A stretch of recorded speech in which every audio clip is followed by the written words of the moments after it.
What's up, guys? It's King here, back with another video. I uploaded about 4 months ago a prismatic tie-in glaive build. I've loved glaive builds ever since really they've been able to exist. I can't exactly remember, but like when glaives first came out, they were kind of stank for real. But after the tweaks they've gotten and the synergy they've gotten elsewhere, etc., etc., I've loved them. I really like the melee weapon type, like a role play in a game like this. So I wanted to give you guys an updated version of the build I uploaded about 4 months ago. This video is not going to be as long, it's not as detailed, so I highly would recommend, if you want a bit more in-depth, to watch my previous video on this build. But there were enough changes to it where I thought it was warranted to have a short updated video as opposed to just putting it in the comments. First things first, I do want to go over Vexcalibur one more time. I don't exactly remember, maybe I didn't go over it enough in the previous video, but I got a comment in my last video asking whether we should go with Vexcalibur or Winterbite. Now, as much as I would love to run a physically stronger glaive like Winterbite or something else, Vexcalibur's survivability is not even comparable. Like Winterbite, you are literally a glass cannon and high-end content. You could afford to go with Winterbite if you're playing like really low content. You could survive with just Facet of Blessing plus recuperation, and that'll be enough to keep you alive. But in higher end content, the overshields you get from Vexcalibur are insane to survivability.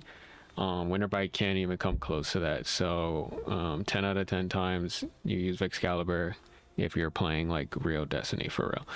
A big change, really just one change in the aspects fragment section, and that is we got rid of Facet of Purpose in favor of Facet of Grace.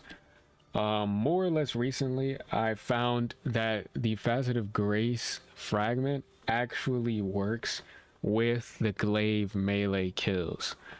I didn't think it would, even though I knew Glaive melee was always kinetic no matter what elemental affinity your Glaive is. Glaive damage is kinetic no matter what. It's just the bullets that are the other affinity. So Vexcalibur is void, the bullets are void damage, but the melee is kinetic. All glaive melee is kinetic, but it doesn't work with other things that works with kinetic. So kinetic siphon does not work with glaive melees, just like kinetic surges do not boost the damage of glaive melee. So I didn't think this would actually work, but with some testing and some things I've looked up on the internet, the amount of increased transcendence energy you get from glaive melee kills is very substantial, very noticeable. I don't have the exact numbers myself, but through stuff that I looked at, it increases the amount of transcendence meter you get by about 2.5ish times, like close to 3 times. You're getting your transcendence with melee kills way faster because the glaive melee damage and kills already give you energy for both light and dark transcendence meters, but with Facet of Grace you get an insanely increased amount of meter for glaive melee kills. So I highly recommend running this now on the build. I chose to replace Facet of Purpose with Grace, mainly because Facet of Purpose was nice. Last episode we had the galvanic armor that gave you more DR while you were amplified, and I really liked being able to be amplified a lot with picking up the orb of power, so they give me the DR and the speed boost due to me having the arc super equipped. But now that you lost galvanic armor, it's just not as useful in this build. You could argue running purpose so you can get the void overshield while having the void super equipped, but with the amount of void overshield you're getting from Vexcalibur, it just wasn't super important to the build.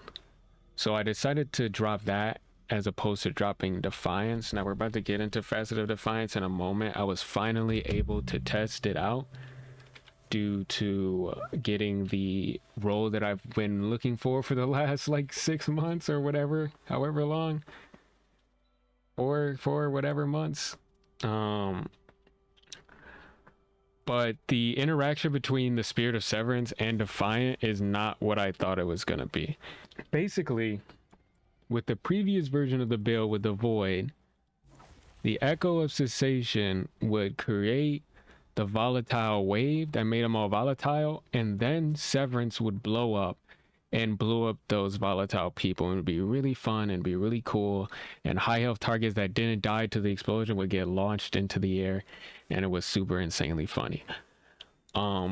Defiant does not work that way, unfortunately. Even with the Void super equipped, I found that not only was the explosion with Severance weaker, or I guess smaller, with the Spirit of Severance as opposed to the actual piece, but also I found that I was doing finishers and it was killing people near me, but there were just some people that just weren't getting hit. I'm going to be continuing to experiment with this fragment and stuff, but it's just not working the way I thought it would. So this is definitely have dropped way lower on the priority meter to having it. If you wanted to take this off and replace it with something else like Purpose or Dawn or even Awakening, then 100% go for it. Until I can figure this out, I really don't know if this is worth running. Speaking of getting the god roll I was looking for with the class item, this build you literally only actually need Syntheseps. You don't have to have the exotic class item for this build. You really just want Syntheseps to help you with the damage of your Glaive melee and mainly the damage of your Consecration slams, because that is a good, this is the strong part of the build, especially now with the increased Transcendence meter. When you go Transcendence, when you have the Syntheseps procced, you're literally like you're switching styles almost completely. You're going from defensive tank to literally you're the boss now, and going against all these other combatants on the field. Like, you're spamming Consecration, you're spamming your Transcendence to do more Consecration, you're blowing everything up. The explosions are even more with Severance, but this is honestly not even that necessary. Just Syntheseps alone is enough to make this build as good as it is. But the Spirit of Severance definitely doesn't hurt. The finishers, you're going to be finishing a lot, and the finishers are great to have with the explosions. Plus the melees do more explosions. Very, very cool. You could also run Assassin, Spirit of Assassin, and Synthos. Just really anything with Synthos, anything that can contribute towards the build in general, and Synthos. Just as long as you have Synthos, you're good. I have a couple of updated weapon options from the previous video. Back when I first dropped the video, I don't know if the call was not in the game or just very, very new, but the call was a big boost in power to this build. It gives you much needed range. Before I was using Scatter Signal to help with boss damage. Now the call, I can do decent bossing damage, but it's mainly the ammo economy with lead from gold plus the range. The range is so useful in a build like this. A melee build, having a long range option is super great. Not to mention rocket sidearms are just severely good in the game right now. Loving the call with this build. Highly recommend having a long distance option like this in this build. In terms of the heavy weapon option, recently 4 times a charm not 4 times the charm. Reconstruction got nerfed heavily. I still run it, but it's nowhere near as strong as before. So I'm speccing more into reload speed and doing manual reloads in bossing to do bossing damage. It's not amazing. I'm looking into other options that I can do. This build isn't really the build you would bring to a boss encounter in high-end content. This is mainly a build that thrives in like champion content and strike content, and having teammates that can kind of cover you with the bossing damage. But you still want to be able to do damage. Against grounded bosses, you can still do Synthos, Consecration Slams to do a lot of damage, plus Thunder Crash, and then the damage from your heavy. I'm still using Apex, but now since I'm not like switching too much with Reconstruction, I switched 4 times the charm with Explosive Light to get a bit more consistent damage. There's been a few armor mod changes to the build. With the introduction of the call, I would definitely recommend Strand Siphon on the build. There's gonna be some instances where you're gonna be like putting the glaive away, shooting at people with your call because they're at mid-range. Nice to be able to get some orb generation from doing that. Keep your orb generation up. This slot, I got rid of one of the heavy-handed. I'm running solo loader again because I'm now manually loading the Apex Predator as opposed to letting Reconstruction do his thing all the time. So I'm running solo loader. If you're running a void heavy or a heavy weapon, you don't really have to reload for real. You can swap this. I was experimenting with void dexterity, even though that's mainly a PvP oriented mod. I was enjoying it in this build, mainly because there's some opportunities where you got a different weapon out and you're like, oh shit, I'm about to get blown up. I need to switch to my Vexcalibur so I can put my block up. And that void dexterity helps you switch back to it pretty fast. It has saved my life a couple times. I opted to go with the loader though to help me with the rocket launcher though until I can find a better option. Nothing's changed here. I did drop one loosened blade. I just would still highly recommend 2 at this point from what I've tested.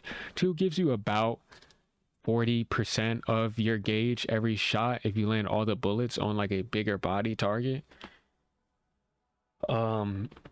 So it can help you, like, basically the loop is you just hold block on a big health target, wait till your energy gets down to about 50% and then shoot, and it puts you back to almost max, and then you rinse and repeat until either your teammates have killed the boss or until whatever.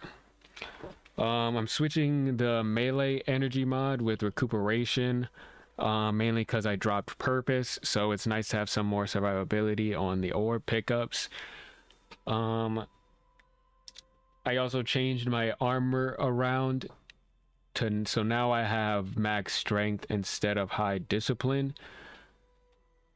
The reason why I decided to not focus on the grenade as much anymore, because this is mainly going to be your unstoppable champion answer and your panic option a bit, but you also have your ignitions from consecration to stun on stops, so it's not really needed for this to be off cooldown all the time. So a lot of times you can just use it, and then if you see it unstoppable while it's on cooldown, you just slam them, and then by the time you see another unstoppable, you'll probably have your shackle again. So I thought the grenade cooldown isn't too much of a big deal. Just prioritize resilience and strength, and then get whatever you can on the rest. Hopefully you can get a decent amount more recovery. That is all with the armor mod changes, and honestly that's all of the changes with the build in general. In terms of using this build in this season with the artifacts, this is really a stasis slash grenade launcher season, so not really, most of this isn't really going to benefit this specific build too much. You do have total carnage, which is nice, getting more DR after doing a finisher. and debilitating wave. Since you're doing finishers decently often, this helps with more ad clear with your finishers. But you don't really need too much more ad clear than you already have.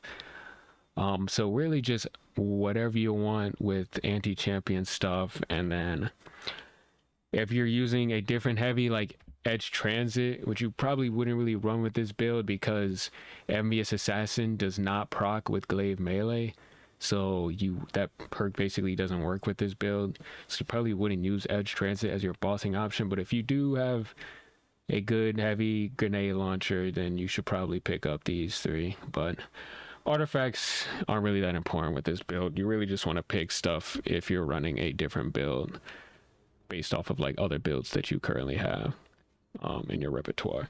Last but not least, the fashion changed a bit. The exotic class item is really ugly, honestly. I really don't like it, and I'm really hoping, I would love if you could change the exotic class item to legendary class marks.